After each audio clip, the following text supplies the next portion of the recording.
Praise the Lord, hallelujah. Zion வேதாகம ஆய்விற்கு அன்போடு கூட இயேசு கிறிஸ்துவின் நாமத்தில் உங்களை வரவேற்கிறேன். இன்று தினத்திலும் உபாகம புஸ்தகம் அதிகாரங்கள் 21 முதல் 24 அதிகாரங்களில் உள்ள வசனங்களை தியானிக்க சர்வ வல்லமையுள்ள தேவன் நமக்கு கிருபை பாராட்டுவாராக. 21 அதிகாரத்திலே கொலை செய்யப்பட்டு துப்பு துலங்காதனுடைய இரத்த பழிக்கு எப்படி பரிகாரம் செலுத்த வேண்டும் என்பதை ஆண்டவராகிய தேவன் அங்கே கற்றுத்தருகிறார். உன் தேவனாய் கர்த்தர் தமக்கு ஆராதனை செய்யவும் கர்த்தருடைய நாமத்திலே ஆசீர்வதிக்கவும் லேவியின் குமாரராகிய ஆசாரியரை தெரிந்து கொண்டபடியால் அவர்களும் அத்தருணத்தில் வந்திருக்கும் அவர்களுடைய வாக்கின்படியே சகல வழக்கும் சகல காய சேதமும் தீர்க்கப்பட வேண்டும் என்ற பிரமாணத்தை ஆண்டவர் அங்கே தருகிற காரியத்தை குறித்து பார்க்கிறோம். கர்த்தருக்கு மகிமை உண்டாவதாக. எப்படி இரத்தப்பழி நிவர்த்தியாகும் என்பதையெல்லாம் ஆண்டவர் அங்கே கற்றுத்தருகிறார். தொடர்ந்து ஒரு கைதி பெண்ணை திருமணம் செய்யும் பொழுது எப்படி அது நடத்தப்பட வேண்டும் என்பதை ஆண்டவராய் தேவன் அங்கு கற்றுத்தருகிற காரியத்தை குறித்து பார்க்கிறோம். கர்த்தருக்கு மகிமை உண்டாவதாக. தொடர்ந்து முதற் பேரானுடைய உரிமைகளை, சேஷ்டபுத்திர பாகத்தினுடைய காரியங்களை ஆண்டவர் கற்றுத்தருகிறார். கர்த்தருக்கு மகிமை உண்டாவதாக. முதலாவது பிறந்த அந்த மகன் வெறுக்கப்பட்டவளாகவும் சரி வெறுக்கப்படாதவளாக இருந்தாலும் சரி அந்த மூத்த மகனுக்கு 2 பங்கை கொடுக்க வேண்டும் என்பதை ஆண்டவர் தருகிறார். அவன் தன் தகப்பனின் முதற் பலன் சேஷ்டபுத்திர பாகம் அவனுக்குரியது. கர்த்தருக்கு மகிமை உண்டாவதாக. தொடர்ந்து அடங்காத துஷ்ட பிள்ளைகளை எப்படி நடத்த வேண்டும், எப்படி அவர்களுக்கு நியாயம் செய்ய வேண்டும் என்பதையெல்லாம் ஆண்டவர் கற்றுத்தருகிறார். கர்த்தருக்கு மகிமை உண்டாவது.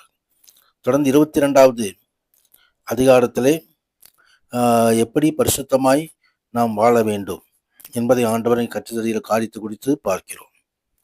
புருஷரின் உடைகளை ஸ்திரீகள் தரிக்கலாகாது, ஸ்திரீகளின் உடைகளை புருஷன் தரிக்கலாகாது.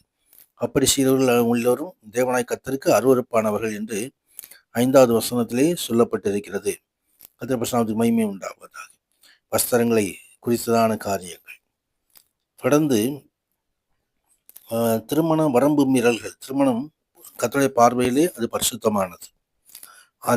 ஆதியிலே ஏதேன் தோட்டத்திலே ஆண்டவராகிய தேவன் அந்த திருமண உரிமை ஆரம்பித்தவர். புதிய ஏற்பாட்டிலே முதலாக அற்புதத்தை திருமண வீட்டிலே செய்தவர். திருமண காரியங்களிலே பரிசுத்தம் காக்கப்பட வேண்டும், அது ஒழுக்க நெறிகள் மூலமாக அது செயல்பட வேண்டும் என்பதை ஆண்டவர் கற்றுத்தருகிற காரியத்தை குறித்து பார்க்கிறோம். அதன் பிரமாணங்களை இந்த 22ஆம் அதிகாரம் முழுவதுமாய் ஆண்டவர் தருகிறார். கர்த்தருக்கு மகிமை உண்டாவதாக. தொடர்ந்து 23வது அதிகாரத்திலே யார் சபைக்கு உட்பட வேண்டும், யார் சபைக்கு உட்படலாகாது என்பதை ஆண்டவர் அங்கே சொல்லுகிற காரியத்தை குறித்து பார்க்கிறோம். கர்த்தருக்கு மகிமை உண்டாவதாக. சபை கர்த்தரால் தெரிந்து கொள்ளப்பட்டதான ஒரு பரிசுத்த கூட்டம். அந்த பரிசுத்த கூட்டத்திலே தேவனாய் கர்த்தர் பரிசுத்த மான்களை அவர் தாமே நீதிமான்களை வைக்க விரும்புகிறார். நீதிமான்களுடைய சபை, அந்த நீதிமான்களுடைய சபையிலே பாவிகள் சேரலாகாது என்பதை ஆண்டவர் அங்கு தெளிவுபடுத்தும்படியாக பல காரியங்களை நிழலாட்டமாய் அங்கே சொல்கிற காரியத்தை குறித்து பார்க்கிறோம். பழைய ஏற்பாடு முழுவதும் புதிய ஏற்பாட்டுக்கு நிழலாட்டமாய் இருக்கிறது. அதே போல கர்த்தர் உலாவுகிற இடம். அந்த பாளையத்திலே அசுசியான காரியங்கள் எதுவும் இருக்கக்கூடாது. ஆலயத்தின் பிரமாணம் என்னவென்று சொன்னால் அது பரிசுத்தம். பரிசுத்தமே ஆலயத்தின் அலங்காரமாக இருக்கிறது. கர்த்தர் பரிசுத்தத்துக்கு மகிமை உண்டாவது. அந்த பரிசுத்தத்தை ஆண்டவர் எதிர்பார்க்கிறார். கர்த்தர் பரிசுத்தத்துக்கு மகிமை உண்டாவதாக.